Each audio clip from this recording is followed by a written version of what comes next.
the most important Filipino value we should never lose. Whenever I reflect on what Filipinos hold dear, stuff like bayanihan, respect, gratitude, or treating others kindly pops up. Each one feels with pride about my roots.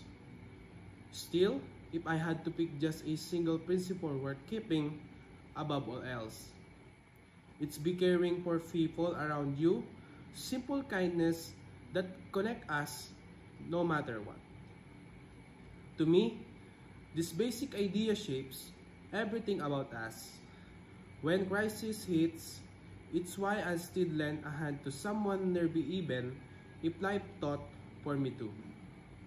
That's what drives me to greet unknown face warmly each day, or give part of what a little God does with less.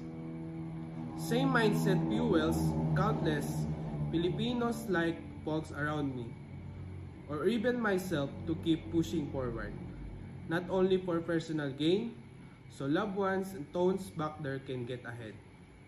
In a world of growing apart, flooded with screen often cut off in ourselves, this feeling for others bring me back, makes me notice, feel alongside, stick close, caring for people around you. That's glue holding things together.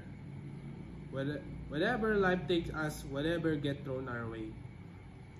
I think we ought to keep in value this, since whenever Filipinos still care for one another, hope is stick around alongside kindness and togetherness here at home. Thank you.